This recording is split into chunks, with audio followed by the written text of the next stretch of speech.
Michel Astray, pouvez-vous nous expliquer comment techniquement se déroule l'épreuve de concours complet des Jeux Olympiques? Alors, il se passe comme un concours complet normal, sauf qu'on raccourcit le dressage, parce que pour l'épreuve de télé, l'épreuve de dressage est sur le test 4 étoiles mais court. Donc le test de dressage dure que 4 minutes 30. Donc ça, c'est la première particularité. L'épreuve de cross, c'est une épreuve classique 4 étoiles. Et puis après, nous avons 2 tests de saut d'obstacle parce que le comité olympique ne délivre pas de médailles, 2 médailles sur une même épreuve. Donc on est obligé de faire un classement, une première fois un saut d'obstacle pour délivrer la médaille équipe.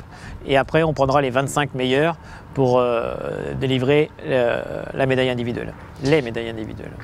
Alors justement, le profil des obstacles du cross, parce que c'est souvent cette épreuve qui est déterminante sur les JO, les profils des obstacles, la hauteur, les codes des obstacles, est-ce que ça change par rapport à d'autres compétitions, notamment les 4 étoiles qu'on imagine être équivalents? On est exactement dans les mêmes formats, donc après les obstacles, tous ces chevaux-là qui sautent 125 ou 130 ou 120, ça ne change pas grand-chose.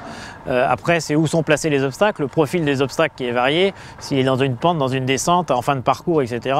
Et ça, on connaît un peu Pierre Michelet qui va sûrement nous réserver ces petites habitudes de parcours. La petite nouveauté de Pierre Michelet, c'est que le constructeur sera les constructeurs anglais, les constructeurs de badminton, donc avec des profils un peu différents qu'on a l'habitude de le voir sauter. Donc ça peut être une donnée un peu nouvelle. Parce que souvent Pierre travaille avec Christian Achard, avec des profils particuliers, mais là avec des obstacles à l'anglaise, ça peut être un peu différent. Donc c'est une donnée qu'il va falloir, et c'est la raison pour laquelle nous allons aller aussi sauter un peu en Angleterre. On a beaucoup parlé du climat au Brésil, que tout le monde s'imagine extraordinaire, pas forcément dans le bon sens du terme.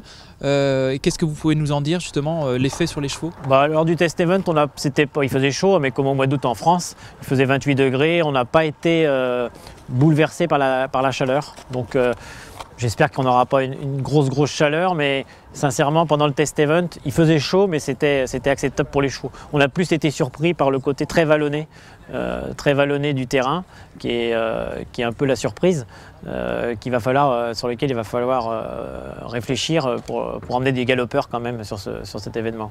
Michel Astray, merci.